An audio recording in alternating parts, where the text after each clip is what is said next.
At the secret Arctic biosystem station, an infection occurs, resulting in the deaths of 2 scientists, while a third suffers from unprecedented symptoms. The station's chief, Dr. Hadake, requests assistance from the U.S. Centers for Disease Control and Prevention. Dr. Alan Farragut learns that one of the infected is his brother Peter and agrees to fly to the station. His team includes his ex-wife Julia, colleagues Sarah and Doreen, and Major Sergio. Sarah must determine the extent of the infection. Julia is to find the cause, Doreen will check the experimental animals, and Sergio will analyze the life support systems.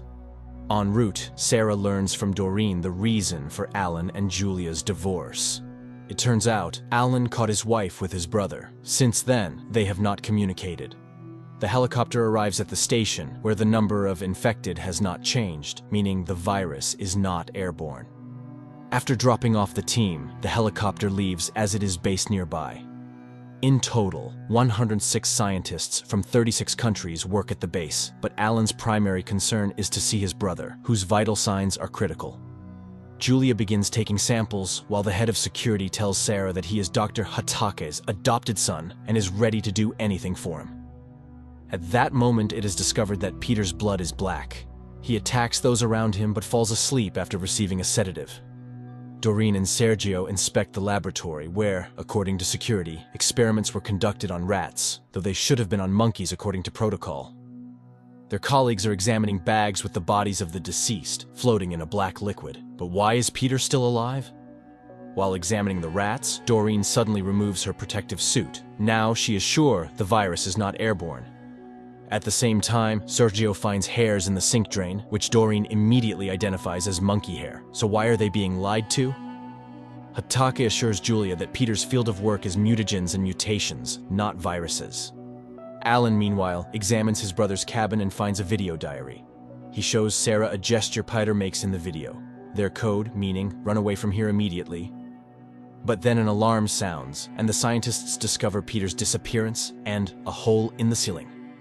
The security team goes in search of the fugitive. Meanwhile, Doreen and Sergio find a sealed section with hundreds of monkey cages, the doors of which have been broken from the inside. Suddenly, a small macaque attacks Doreen, which Sergio knocks out. But the animal's appearance is very unusual. At the same time, in a pipe, they find the body of one of the guards with a severed arm. Alan asks to lock all the base inhabitants in their rooms. Sarah suggests that the virus might be prehistoric, and Julia finds an unknown strain of it. Sergio sets up an individual antenna and communicates with someone on the mainland, after which he sees a large number of frozen monkeys around. Returning, he informs Hatake that their employers are unhappy with the doctor. The scientists realize that the virus does not kill the infected, but transforms them into something else. Using the severed arm of a guard, Peter gains access to the solarium. From there, screams are heard and blood splatters on the windows. The scientists attacked by Peter say he pressed his mouth against them, as if he wanted to pass something on. 3 of those he communicated with managed to escape. The security brings in the files of the 3 missing people, whom no one has seen since the escape. Alan suggests searching all the rooms. Doreen dissects the monkey and feels movement behind her, but sees no one, and Julia clearly hears sounds above the ceiling where Peter watches her. The isolated station scientists are outraged by their detention, while Alan's group enters the room of the first missing person. At the same time as she comes to Doreen and asks to be taken to the helicopter. Julia is reviewing laboratory video recordings and sees shelves with rats falling by themselves. The guards catch the second fugitive, after which Alan is forced to explain the full danger of the virus to the world. He promises that his team will stay here until the problem is resolved. Sarah goes for medicine and is attacked by Peter, but she manages to close the doors, and he leaves without touching her. At this time, Julia is again inspecting Peter's laboratory to replicate the scientists' last experiments. Meanwhile, an infected woman attacks Doreen, but she manages to escape. Alan realizes that Peter was trying to get painkillers for himself, which means there is still something human in him. Sergio follows Peter's trail and encounters him in a pipe. Later, the unconscious man is pulled outside, but there are no visible signs of infection on him. Simultaneously, Julia repeats the experiments and witnesses the aggressive behavior of the vaccinated rats. Isolated scientists attack Sarah, demanding to be let outside. Alan removes his protective suit, proving his solidarity with them. Later, Julia suggests that the virus restructures the brain to create a perfect attack machine. Sergio catches one of the scientists preparing to escape, fearing to stay at the station.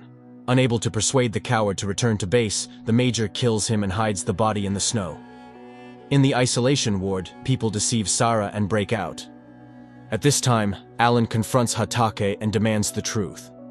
After the scientist leaves, Hatake pulls out an album filled with photos of Julia. Then he removes his lenses and his eyes begin to glow. Julia is taking a shower and suddenly sees Peter reaching out to her with his lips. She tries to escape, but she can't. Later, Alan finds Julia and brings her to her senses, but she hides what happened. As he escorts her to her room, Alan encounters Peter, who asks his brother for help. 32 hours pass, and there is still no solution to the problem, which frightens people. Then, Hatake sees Alan taking his brother for a full examination and expresses concern about his possible escape. But Alan reminds him that his brother surrendered himself, unlikely to run anywhere. Nonetheless, Hatake insists on transferring Peter to Level 0R. Alan approves turning it into an isolator when Julia suddenly notices changes on her skin in the mirror. But it turns out to be just visions. While the men are discussing the setup of the isolator, one of the infected women approaches them asking for help, but a guard shoots the woman. Alan instantly rushes to help, removing the bullet right in the corridor, thus saving her life. He is outraged by the guard's action, but Hatake defends him. At the same time, Julia notices Peter's lips moving, but she is distracted by Alan's arrival, who instructs his team to prove the transmission of the virus from a monkey, which will help create a vaccine.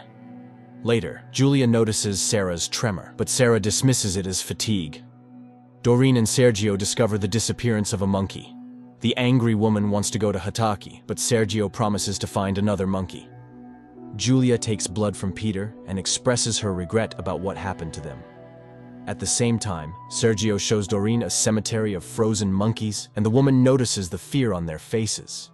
She tries to find out who Sergio really is while he takes samples from their bodies. Sarah shows Julia an enzyme she isolated, which can identify the infected. Julia suggests testing it on herself, but Sarah goes to report the achievement to Alan. Then Julia conducts the test herself and finds nothing dangerous. At the same time, another escapee is found, demanding the drug Sodra created by his colleagues. But the scientist's colleagues refute his claims. Doreen investigates a fragment of another monkey's body, and suddenly the virus cells begin to rapidly proliferate. The woman manages to freeze the dangerous organism, and Sergio asks her not to tell anyone. Simultaneously, Alan demands Hatake provide data on Sodra, which supposedly destroys any virus with a 100% probability. But Hatake assures him that almost all the test animals died, meaning Sodra is a myth. Meanwhile, the scientists begin testing the station's inhabitants, discovering that 43 people are infected. They are kept in quarantine, but as they leave the isolation ward, the woman who was recently injured attacks the guards. Possessing incredible strength, she scatters the men and escapes. Julia starts suspecting Sarah of being infected, and Sarah conducts a test on herself. Seeing the negative result, Julia apologizes just as security reports the attack and death of their colleague at the hands of the escaped woman. Panic starts among the isolated. Then the dangerous woman attacks another guard, and seeing how she brings her face close to her victim, Julia remembers Peter's attack on her. The infected woman lunges at Julia and is killed by Alan's gunshot. Julia shows him her wounded palm with black blood. Later, Alan informs Hatake of his intention to ask for military assistance. Julia remembers her negative test and realizes it doesn't work. She plans to report this, but suddenly an explosion occurs and the internal communication is lost. The next day, people locked on Level R decide to stop the air purification system to gain freedom. Julia argues against this decision, and she is simply pushed out the door, where she suddenly sees a person in a gas mask beckoning her to follow. But turning the corner, she finds no one. It is discovered that the satellite dish is damaged by the explosion, and it's unknown who did it. Therefore, Hatake refuses to release the locked-in people, not wanting to risk the others.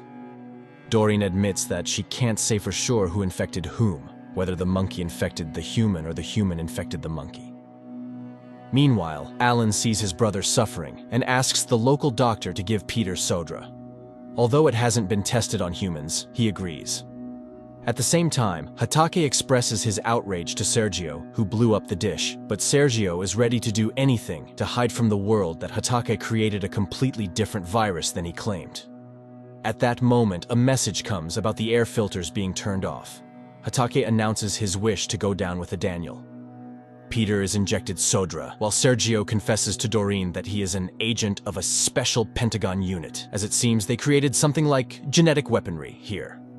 At the same time, downstairs, Julia is attacked by one of the infected, but she is saved by an unknown person who turns out to be a woman named Jay, and she is one of the scientists working at the station. Peter's condition stabilizes, but he does not regain consciousness. Alan talks to him, recalling their terrible childhood when the boys had to defend themselves from their cruel alcoholic father. Back then, Peter was his support. Sarah has to admit to one of the station's inhabitants that she has cancer. Doreen receives astonishing results. The virus is definitely man-made. Simultaneously, Peter suddenly regains consciousness, and Sarah confesses to Alan that the tests don't work. This means there are doubts about whether everyone on the lower level is sick. Hatake and Daniel descend a secret staircase. Peter assures Alan that he was engaged in sheer nonsense here, but then it turns out that Sodra had no effect. With his last strength, he admits that Hatake was very interested in Julia. He asks his brother for forgiveness and dies. Doctors manage to restart Peter's heart, but his brain activity is 0. Meanwhile, downstairs, Julia and Jay notice initials and drawings on the wall. Shocked, Julia recognizes her handwriting and drawing style, but she's never been here before. Hatake and Daniel find the group of isolated people at the purification devices and convince them to drop their weapons. After waiting for the devices to be turned on, Hatake suddenly pulls out a gun and kills all 3. Then he leaves, instructing the boy to remove the bodies. At that moment, Doreen tells Sergio that, according to her research, there has been a fusion of the virus DNA with human DNA. And it's an entirely unknown chain. It turns out that the people who developed the virus want to change humans from the inside. She plans to show this to Alan, but Sergio suddenly injects her with a drug, causing her to lose consciousness. Simultaneously, Hatake encounters an infected person in the corridor, but the latter suddenly retreats from him, as if afraid of the man. In the laboratory, Sergio knocks down shelves with rats on Doreen and leaves. After that, he burns the bodies of the dead monkeys and reports to his employers about the completion of the mission and readiness for evacuation. But in response, he receives an order to find and detain Dr. Feet. Only the boy has never heard this name before. However, he suddenly hears the screams of the burning monkeys. Alan reports that Sodra actually works on the virus, meaning that it might be possible to try to cure the isolated and infected. Simultaneously, Sergio tries to find Dr. Fit in the station's network, but without success. Daniel catches the major in the act and starts suspecting Sergio. At the same time, Hatake inflicts a knife wound on himself. Meanwhile, on level R, Julia and Jay try to persuade people to let them inside, behind the safety of the doors, but the people are scared and refuse to open for them. Julia can't believe the reality of her drawings, as she is certain she has never been in this place. However, their conversation is interrupted by Hatake's appearance. Alan finds Doreen's body. Daniel suggests that the woman accidentally knocked the shelves over on herself, and the rats took advantage of it, but Alan is sure it was murder. He orders Dr. Deshawn to begin animal testing of Sodra. At this time, Hatake lies to the women, claiming he was attacked, and Julia agrees to escort him to the laboratory, though Jay is against it. Daniel and Alan go to review video recordings from Doreen's laboratory, but the files turn out to be damaged. At the same time, Sergio asks Dushan about Dr. Vitt, as they wrote a research paper together. But the scientist hasn't seen his colleague for a long time, reportedly because he developed an immunodeficiency and had to hide in a white room. The conversation is interrupted by Daniel, who accuses Sergio of killing Doreen and threatens that Alan will confirm this after the autopsy.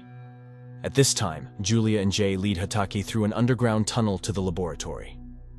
Alan performs an autopsy on Doreen and finds a mark from an injection, which Sergio sees. Meanwhile, in the corridor, Julia is bandaging Hatake when they are attacked by an infected. Hatake manages to push Julia into a room and close the door, but Jay is left in the corridor. Simultaneously, Sergio tells Alan that Doreen had blood samples of a monkey given to her by Dr. Veit. Alan also starts looking for the unknown scientist, but Daniel doesn't know him and doesn't understand why Alan trusts Sergio so much. Hatake tells Julia that his daughter died in a fire. At the same time, Alan and Daniel search Sergio's room and find explosives and a satellite phone. In the last message, the Major reported that he had found Fit and requested confirmation of the evacuation time. Daniel heads outside, unaware that Sergio is following him. Dushan explains to Alan that the White Room refers to the Arctic. The scientist also hurries to the exit. There, Daniel reaches a place where Dr. Hvit's head is buried in a transparent globe. But when he picks it up, Sergio attacks, knocks out the guard, and takes the globe. Hatake and Julia emerge into the corridor, where they are attacked by an infected. However, Jay knocks him out in turn. Simultaneously, Alan leaves the station. Jay then explains that she managed to hide. Suddenly, she mocks Hatake's story about his daughter.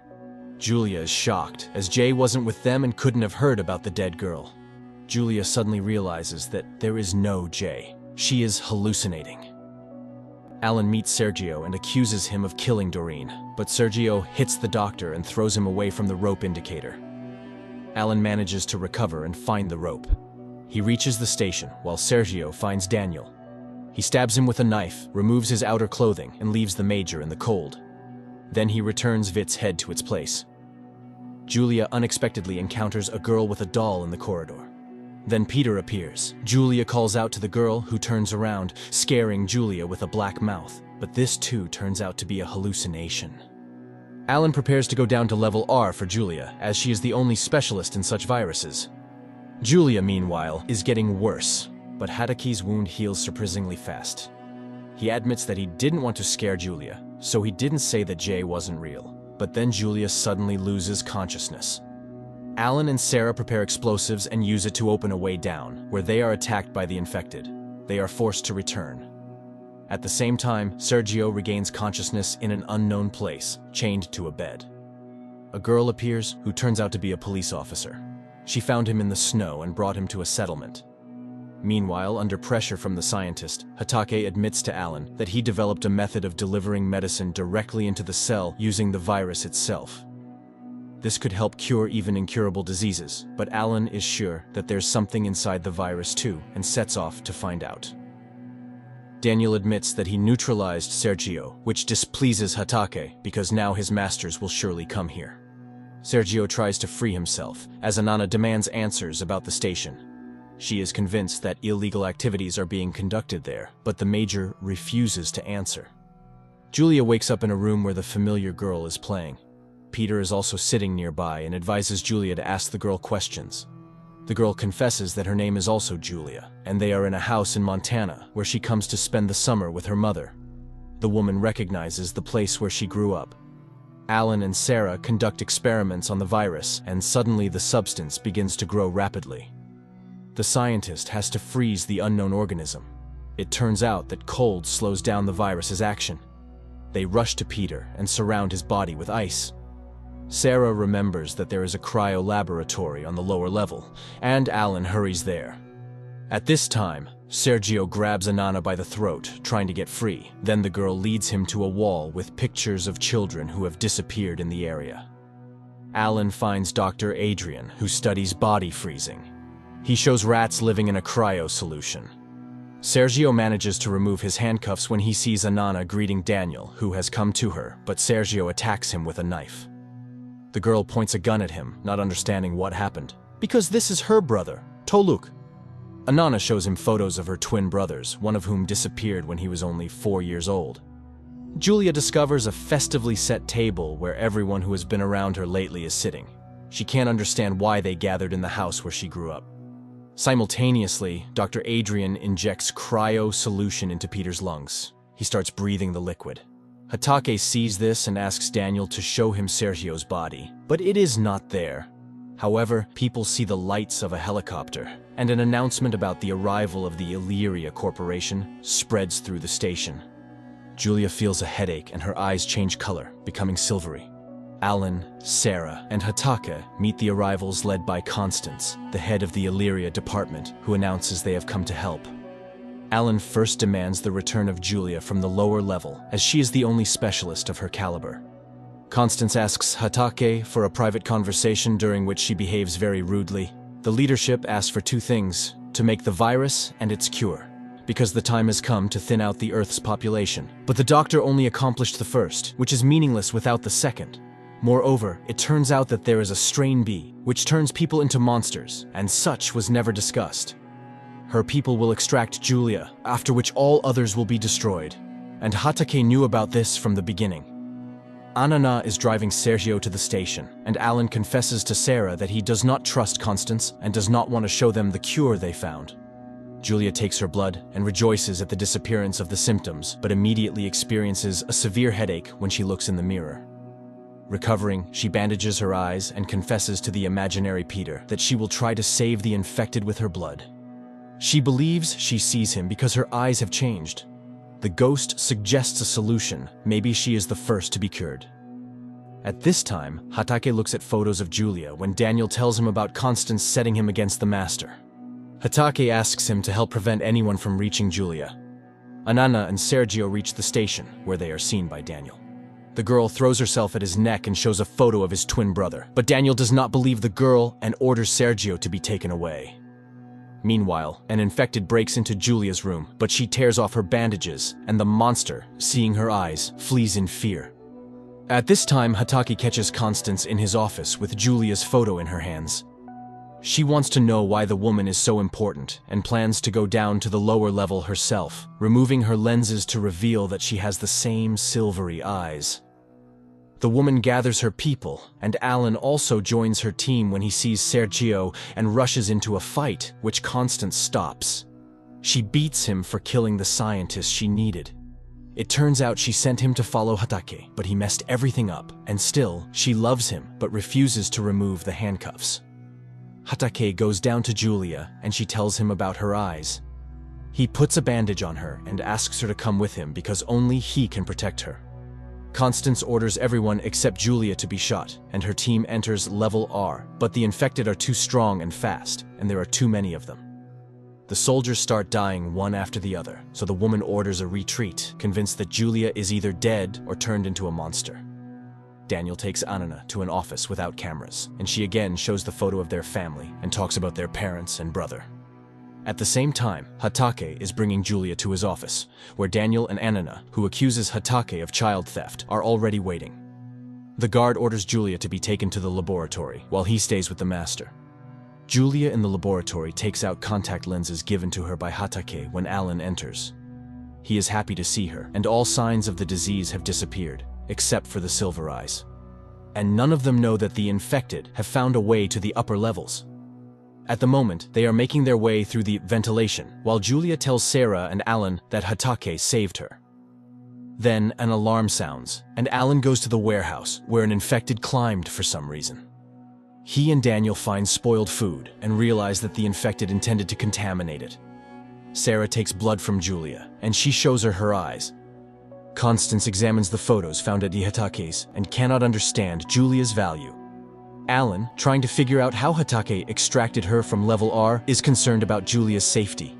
If Constance learns she has overcome the virus, Julia will be immediately taken to Illyria for research. Constance bursts into Julia's room and orders her capture. To Alan, who arrives, she declares that Julia now belongs to the corporation. Daniel dresses Anana in a station staff uniform and leads her to the room where Sergio is held.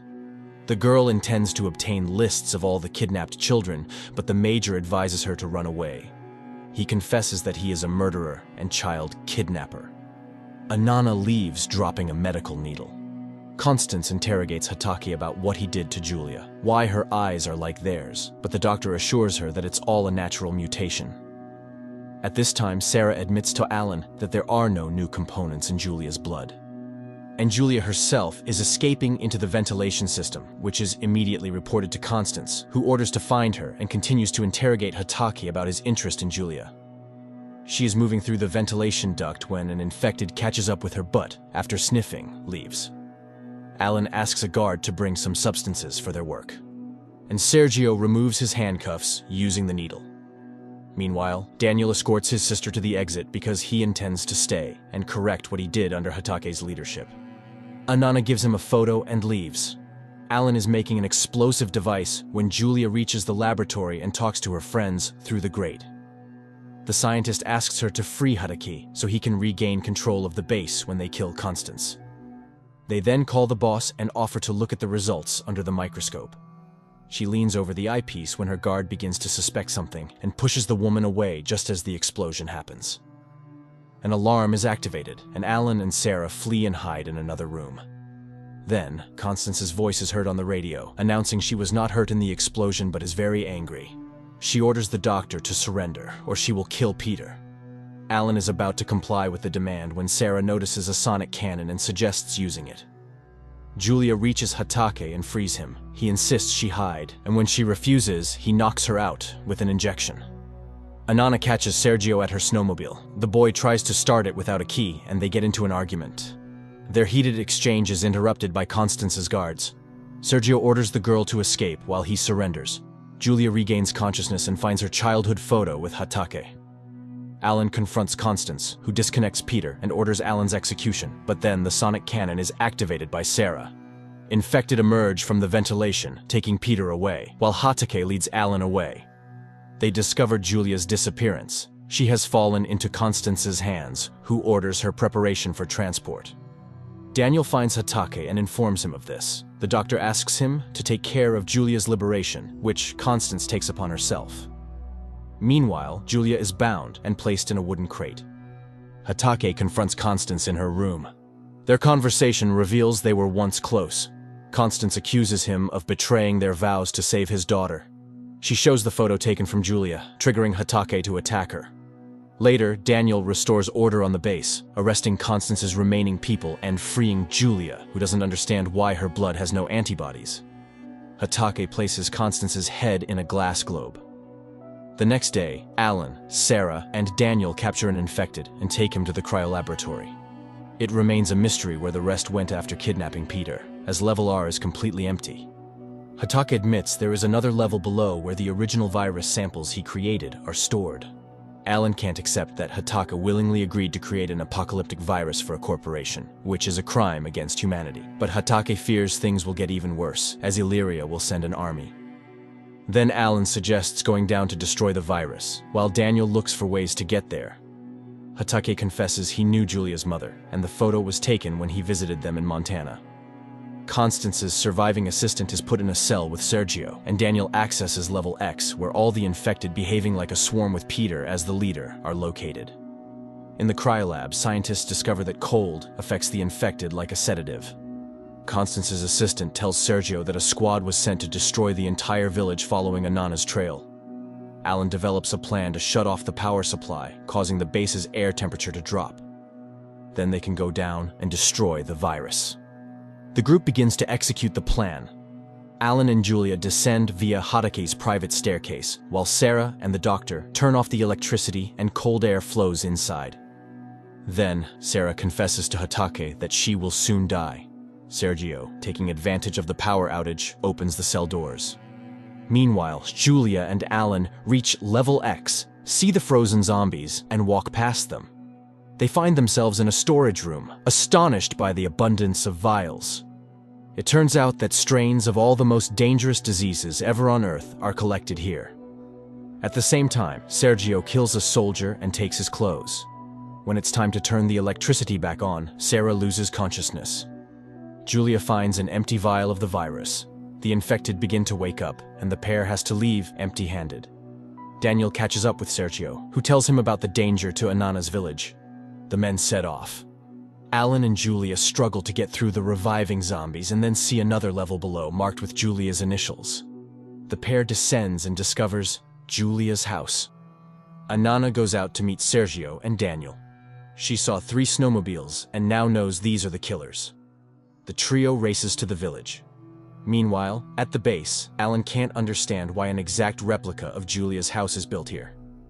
Anana, Daniel, and Sergio arrive at the village and see its residents being herded into a van, apparently to be burned alive.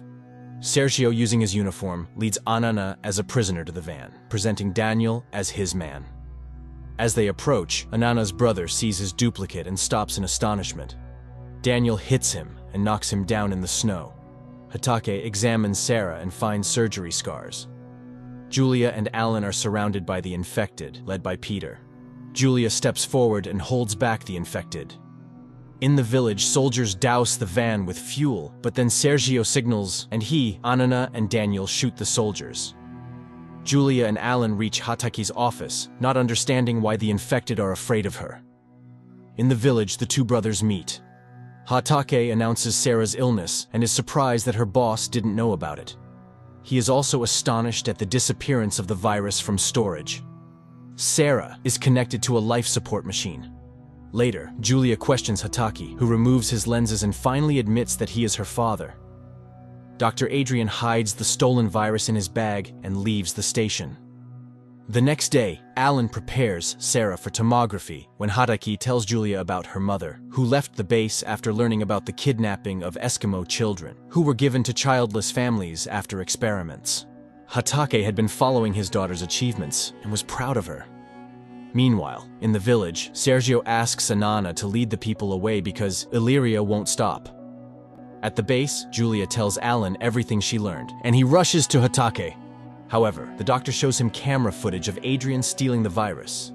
The group discusses possible escape routes and realizes that the only option is an abandoned space listening station a few miles away. Julia and Alan go there, and upon arrival, they hear Adrian's radio communication with Illyria's leadership. They manage to take the virus and tie up the doctor. In the village, it's discovered that a snowmobile and one of the soldiers are missing. Daniel urges to speed up the evacuation, and he decides to return to the base to stop the Punishers. In the laboratory, Hatake shows Sarah anomalies in Julia's blood that she hadn't noticed before. Julia broadcasts a radio message asking for help from the mainland, but at that moment, a shot is fired, killing Adrian. Alan and Julia manage to hide, but the unknown shooter destroys the radio station. He demands the virus, making the couple realize that they won't be allowed to leave alive. At the same time, Sarah records a video of her conclusions about the changes in Julia's DNA and plans to experiment on herself. Meanwhile, at the station, Alan finds an entrance to the basement, and they go down, hearing a voice. They are horrified to find a man with silver eyes, named Gunnar, chained up. He recognizes traits in Julia and informs her that she can live 4 days without water and 40 without food. They are reborn, and when they discovered these properties, they thought they had a gift. It turned out to be a curse of eternal life. Then, hearing noises from above, Alan decides to hide the virus in the basement. Sarah doesn't get to carry out her experiment and falls into a coma. In the basement, Gunnar confesses to Julia that Hatake chained him there 29 years ago, and when he asks to be freed, he means death. Julia attempts to cut the chain, but Gunnar impales himself on the cutters and dies. Then, an Illyria cleaner catches the pair, drags them upstairs, and, not finding the virus, demands it at gunpoint. Unexpectedly, Daniel comes to their rescue. Alan sets the building on fire, confident that the virus will perish in the flames and the people return to the base. Julia tells Hatake that they were at the station and met Gunnar. The doctor admits that Gunnar was responsible for Julia's mother's death, for which he imprisoned him, and Illyria is controlled by 500 immortals. At that moment, Sarah starts dying. Hatake offers to do what she wanted herself. Meanwhile, it turns out that the virus was not destroyed but stolen by Julia. The next day, Sarah receives a treatment made from Julia's spinal fluid, and her tumor begins to shrink. However, a new problem arises. The remaining uninfected people start disappearing, and Hatake, anticipating an attack from Illyria, decides to mine the station. Discussing the abductions, Alan concludes that the zombies are luring people using traps and baits, indicating their evolution and an impending attack with possible use of weapons. Hatake informs about mining the base and suggests blowing it up, then descending to a secret bunker on the lowest level. But while they prepare for evacuation, all remaining uninfected are hidden in the solarium, believing zombies can't get in there. Daniel feels slighted as his father didn't tell him about the secret bunker. However, Hatake asks for his help, and the boy conceals his feelings. Julia synthesizes a cure from the original strain and her blood, aiming to make the virus destroy itself. Alan becomes furious upon learning that the virus is with her, but Julia reminds him that this way they can save the infected. At this time, zombies are extracting blood from kidnapped humans, adding their infected blood to it. Hatake shows Daniel Julia's dollhouse, causing a sharp negative reaction in Daniel, who feels betrayed. Learning that Julia is Hatake's biological daughter, he becomes enraged and vows to destroy the base himself. At this time, Peter injects the infected blood into the fire suppression system and opens the main valve. Black liquid pours over people, turning them into monsters. Later, Alan discovers the disappearance of everyone they hid in the solarium. Julia notes that the infected acted intelligently and in unison, so Hatake insists on their complete destruction. But Alan and Julia advocate for treatment, especially since the means already exist. But how to administer it to the infected? Daniel comes to the help, having developed a portable sprayer that can treat the sick with freezing substances and administer the vaccine. Hatake and Julia descend to the infected and first treat Peter, then the others. People start to come to their senses. However, Sarah suddenly feels a headache, and Alan begins to worry that her cancer has returned. Peter also regains consciousness. Then, an alert about Illyria's arrival at the station is triggered. People start being lowered into the bunker. Daniel, Hatake, and Alan go to meet the military. They see many lights, which unexpectedly go out before reaching the station. The men approach and realize these are only drones. Then an explosion occurs, injuring Hatake, and parachuting attackers start to descend. Hatake is brought back to the base, and he insists on blowing everything up without waiting for the evacuation, because the most fearsome Illyria assassin, the Scythe, has arrived, and he is the worst of the immortals. Meanwhile, in the elevator where the last of the survivors are gathered, 3 soldiers enter, bringing joy to the survivors, thinking help has arrived. But downstairs, the same 3 soldiers exit the elevator, leaving behind a bloody mess. At this time, in the bunker, Sarah feels a severe headache, and Julia discovers she has symptoms of silver eyes. Realizing that they can't wait any longer, Daniel activates the explosives, but there is no explosion. The Scythe orders his subordinates to find the virus and destroy everyone on the base. Later, the Scythe contacts the leadership and receives orders to deliver the virus and Hatake alive. Daniel finds bodies in the elevator and prepares to take down the killer. Peter, gradually gaining strength and horrified by what he sees, realizes he too was a monster. Alan proposes luring the killers out to deal with them. Below, Sarah, realizing she has become immortal after treatment, assesses the prospects of the next 1,000 years. She and Julia make plans, although they understand that they will outlive all their loved ones. Sergio evacuates the villagers, but Anana's brother doesn't trust the major. At the base, Hatake tells about Scythe, the most dreadful executioner of Illyria, despite his youthful appearance. Scythe, meanwhile, is monitoring Hatake's office. Suddenly, noise comes from a box brought by the killers, and Scythe orders the captive to be silenced, but the executioner is distracted by camera footage showing Hatake killing Constance, revealing that he is her son. Later, Scythe eavesdrops on a conversation in Hatake's office, where Alan announces they will go after the virus, while Daniel distracts the killers. In the village, Toluk orders Sergio to leave if he cares for Anana. Alan and Hatake reach the head cemetery, where a tube supposedly containing the virus is hidden in one of the capsules. They are stopped by Scythe and his subordinates, but it turns out to be a trap, catching only one assistant. Scythe and the other killer escape. An enraged Scythe rewatches the moment of his mother's murder and hears that Julia is Hatake's daughter. He cuts off the power and manages to kidnap her right from the elevator. Alan rushes to save her when Scythe sends them her finger, demanding Hatake surrender. The scientist announces his readiness to do so. Alan and Peter decide to neutralize Scythe by filling the ventilation with tear gas, allowing Hatake to extract Julia using a gas mask. Julia regains consciousness and finds an explosive device around her neck. Sarah discovers the disappearance of the virus vials and Daniel's absence, who informs Scythe that he has what's needed. Simultaneously, Alan and Peter reach the designated place, but Hatake suddenly refuses to follow the plan and surrenders. He begs Scythe to release his daughter, but Scythe shows him Julia and Daniel, forcing the father to choose between his daughter's life and his adopted son. The killer starts a countdown, and then Daniel sacrifices himself. Alan and Peter burst into the room and neutralize Scythe. Hatake weeps while Julia sees a video of the room where the executioner's assistant opens a box containing her mother. Julia demands to know where they are holding the captive, but Scythe only laughs in response. Then she goes to Hatake, crying over Daniel's body. The man confesses that he made the virus because he was threatened with his wife's death. Anana and Toluk search unsuccessfully for Sergio. In the bunker below, one of the doctors suggests Sarah have her tests checked, as she isn't feeling well. At the same time, Alan and Peter offer Scythe a trade. He tells them where Julia's mother is, and they will let him go. The boy laughs, as they clearly haven't watched the news.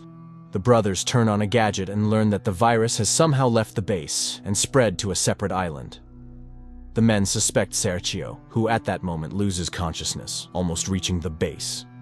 He wakes up inside. It turns out he was saved by Scythe's assistant, who has the virus and now needs help in clearing the base. The scientists gather to discuss the situation. It's clear that the island was chosen to demonstrate Illyria's power to the world, but having the cure, they can stop it. Alan, Julia, and Hatake go to the cell where Scythe's assistant and Sergio are, but the Major neutralizes the killer. Learning that Julia's mother is in the box, the boy allows her to open it. He denies his involvement in infecting the island and demands a full list of children kidnapped by Hatake in exchange for the virus, which he now has. He kills Scythe's assistant, showing he doesn't work for Illyria. The doctor takes Sarah's samples, and she runs away, fearing her cancer has returned. Hatake dictates the list of kidnapped children, knowing and remembering each one, while Julia frees her mother. Sergio writes the names and returns the virus and cure, while Peter confronts Scythe, who reminds him of all his failures, including that Julia chose his brother. The man grabs a knife and releases the killer. It turns out he has been working for Illyria all along and was the one who took the virus off the base. Scythe knocks him out. Julia's mother recognizes her daughter. Her mind is intact, unlike her body. She confesses she loved her husband deeply. At that moment, Hatake appears and kisses his newly found wife. Then an intrusion alarm sounds. Hatake, Alan, and Sarah rush to the entrance, but it turns out to be Eskimos who heard the scientists needed help. Anana and Toluk learn about their brother's death when a bloodied Peter appears and reports Scythe's escape. Alan announces an evacuation and hands the virus to Julia, who kisses him goodbye. The doctor examining Sarah tells her that she's pregnant. People prepare to leave. Alan opens the gates, behind which Scythe appears with a detonator in hand. Alan screams, but an explosion occurs. The scientist, almost outside, remains unharmed while Scythe pulls Julia, holding the virus and cure, out of the fire.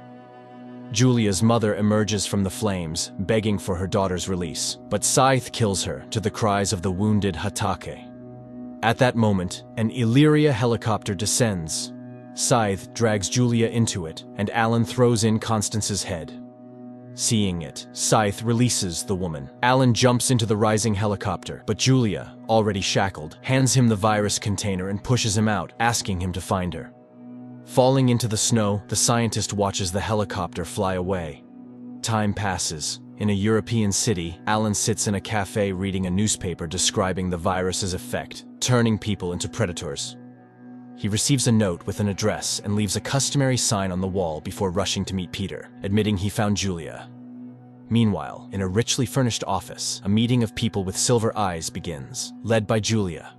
This concludes the first season.